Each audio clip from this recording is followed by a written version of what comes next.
Hello everyone, welcome to Anupa Study Fact. Today we are going to discuss about CDP question जिसमें हमने PYQ को भी include करा है। वक्त 3 चयन परीक्षा 2025 के लिए ये सेशन स्टार्ट हो चुके हैं। पहले के सेशंस अगर नहीं देखें तो आई सजेस्ट यू कि आप एक बार देख लें। मैंने अलग से एक प्लेलिस्ट भी बना दी है वक्त 3 चयन परीक्षा बाल विकास के प्रश्न वाली, तो आप ज़रूर देख लीजिएगा। बार बार जो क्वेश्चंस पूछे जाते हैं रिपीटेटेड वे में, कौन कौन सी थ्योरी से क्वेश्चन आ रहे हैं, किस किस टॉपिक से क्वेश्चन आ रहे हैं, ये सारे कंसेप्ट आपके क्लियर हो जाएंगे। और ये सेशन आप लोग के लिए हेल्पफुल रहे तो शेयर कर दीजिएगा, लाइक कर दीजिएगा। जो लोग वक्त 3 की तैयारी कर रहे हैं उनको भी सजेस्ट कीजिएगा। तो चलिए फिर आज का सेशन शुरू करते हैं। परिवार एवं पास पड़ोस के जो बच्चे हैं उनके समाजीकरण की, मतलब पास पड़ोस जो हैं, परिवार जो है वो बच्चों की समाजीकरण की तो कौन सी है। तो देखो इसमें ना इन्होंने दोनों इंक्लूड कर दिया, परिवार भी कर दिया और आस पड़ोस भी कर दिया। जबकि क्या होता है कि आस पड़ोस और स्कूल बच्चे की सेकेंडरी एजेंसी होते हैं और परिवार और उसके भाई बहन उसकी प्राथमिक एजेंसी होते हैं। लेकिन इन्होंने परिवार और पास पड़ोस दोनों ही शामिल करा है। इस वजह से अपन परिवार को महत्व देते हुए प्राथमिक एजेंसी लगाएंगे। याद रखना, परिवार हमेशा प्राथमिक एजेंसी होता है, आस पड़ोस प्राथमिक और द्वितीयक दोनों हो सकता है। अगर परिवार के साथ पास पड़ोस आस पड़ोस दे दिया तो हम इसको प्राथमिक मानने लगेंगे। ठीक है, केवल परिवार है तो प्राथमिक है ही, केवल आस पड़ोस स्कूल है तो द्वितीयक है, लेकिन परिवार और आस पड़ोस दे दिया तो फिर हम प्राथमिक मानेंगे। आई होप यहाँ तक मैं अच्छे से आपको क्लियर कर पाई हूँ। सोशलाइजेशन की थ्योरी अनुभव फुल कोर्स बाय अनुभव स्टडी फैक्ट्स में है। फुल कोर्स बाय अनुभव study fact CDP full course, तो आप एक बार ज़रूर विजिट कर लेना। फिर है डैश महीने की आयु के बीच का जो अधिकांश बच्चा शब्दों को मिलाकर तो लगभग 1.5 से 2 वर्ष तक का बच्चा सीख जाता है। निम्नलिखित में से कौन सा मानव विकास का सही क्रम है। तो देखो, क्रम में कभी भी कंफ्यूज मत होना। क्या होता है, जल्दी ये क्वेश्चन इसलिए भी इंक्लूड किए गए कि बहुत ईजी हैं, लेकिन कभी कभी इतनी हड़बड़ी होती है ना एग्जाम में कि हमने बस शिशु अवस्था पढ़ा और बस टिक कर दिया। ठीक है, तो ध्यान रखना, शिशु अवस्था, बाल्य अवस्था, किशोर अवस्था और प्रौढ़ावस्था will be the correct answer. निम्नलिखित में से कौन सा विकल्प सामाजिकरण की प्रक्रिया के अंतर्गत नहीं आता।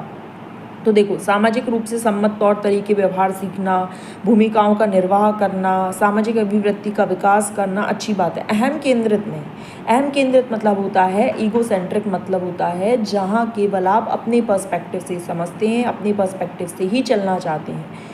अब ईगो सेंट्रिक बच्चा कब होता है ये बताओ, किस स्टेज में बच्चा ईगो सेंट्रिक होता है ये बताओ। और ईगो सेंट्रिक में वो क्या समझता है, मतलब पूरा आप एक्सप्लेन करो मुझे कमेंट सेक्शन में कि ईगो सेंट्रिक केक तो किस स्टेज में आता है और उसमें बच्चा क्या, मतलब जैसे मैंने आपको हिंट तो दे ही दी, ईगो सेंट्रिक मतलब होता है केवल अपने बारे में सोचना।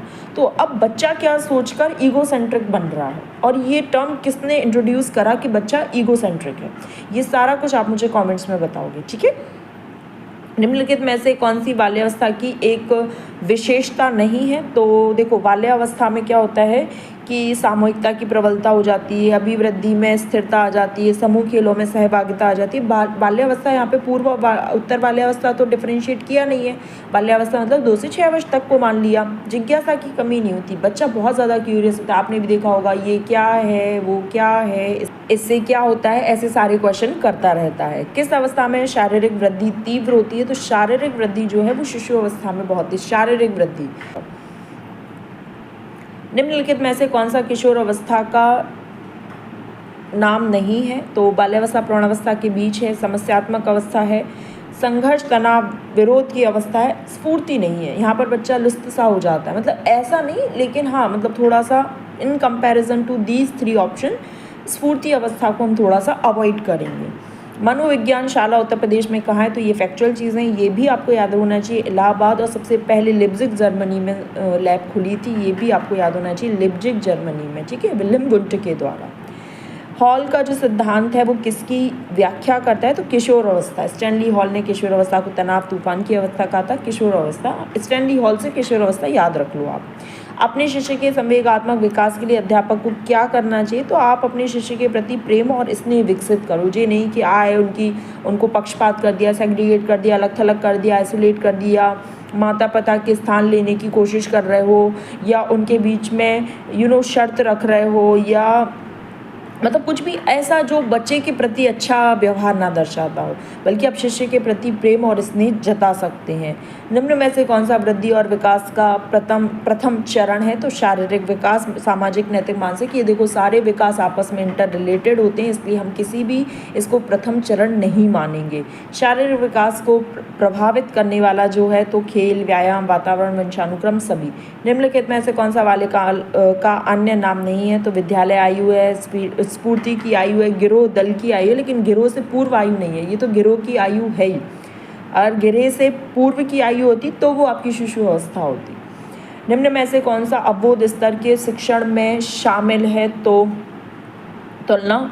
निम्नलिखित में से कौन सा अंतःस्रावी ग्रंथि वो होती है जो हार्मोन का सीक्रेशन डायरेक्ट करती हैं, डक्टलेस ग्लैंड होती हैं, डक्ट के थ्रू नहीं करती। तो एड्रिनल, पीयूष और थायराइड आपकी एड्रिनल है, लार ग्रंथि आपकी एक्सोक्राइन ग्लैंड है, ठीक है, बाह्य स्रावी ग्रंथि है। तो गाइज यहाँ पर हमारा सेशन कंप्लीट हुआ। आई होप आपको सेशन पसंद आया तो do like, share and subscribe.